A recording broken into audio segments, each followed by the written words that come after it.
বন্ধুরা সব কেমন আছেন? সবাই আশা করি ভালো আছেন। আপনারা দেখতে পাচ্ছেন একটা বড় মাছ, এটা হচ্ছে পাঙ্গাস মাছ, যেটা আমাদের পুকুরে চাষ করা হয়ে থাকে। এগুলো অনেক বড় হয়ে থাকে, অনেক মাছ খেতে খুব সুস্বাদু, বিশেষ করে বৈশাখ খেতে আরও সুস্বাদু। মাছটি কীভাবে কাটা হয়, কীভাবে সাইজ করা হয়, কীভাবে পরিষ্কার করা হয়, ডিটেলস আপনারা দেখতে পাবেন।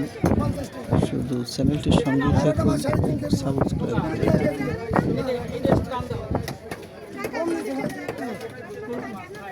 দেখেন কীভাবে মাছটি জবাই করা হচ্ছে। জবাই করে এটা ক্লিন করা হবে।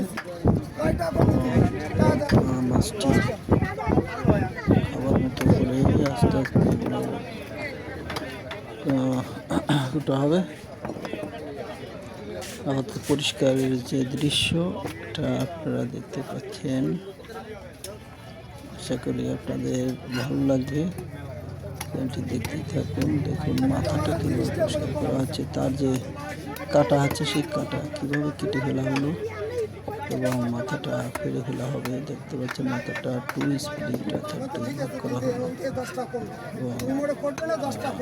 পরিষ্কার করে আলাদা ভাগ করা হলো। আর 2 স্প্লিট এবং 2 পিস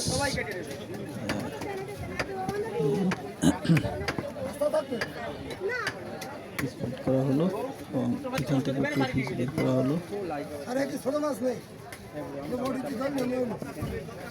পরবর্তীতে যে মাছটির যে বাকি অংশ রয়েছে, অর্থাৎ যে বডি অংশ রয়েছে, এটি কীভাবে কাটা হয় সেটি আপনারা দেখতে পাচ্ছেন এবং এটা পিস পিস করা হচ্ছে, সুন্দরভাবে পিস করা হচ্ছে। কয়েকটা পিস করা হচ্ছে, প্রত্যেকটা পিসই খুব সুস্বাদু এবং টেস্টি।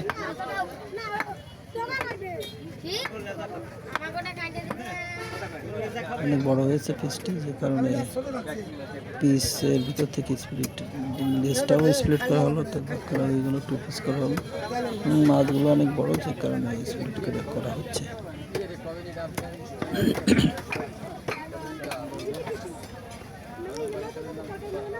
পরবর্তীতে যে বডি অংশ রয়েছে এখান থেকে ভাগ করা হবে। একটা হচ্ছে পেটি অংশ, একটা হচ্ছে গাড়ার অংশ, যেটা গাড়ার মাছ বলি থাকি আমরা। এবং এর সাথে দেখতে পাচ্ছেন প্রচুর তেল, মাছের চর্বি রয়েছে। এই যে চর্বি খেতে আরও সুস্বাদু। সুন্দরভাবে এগুলো পিস করা হচ্ছে।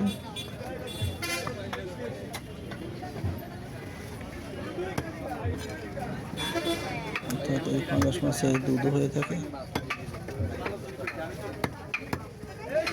পেটি অংশ ওটা হচ্ছে আসলে পিস করা হচ্ছে, দেখতে পাচ্ছেন পেটি অংশটা শেষ করা হলো।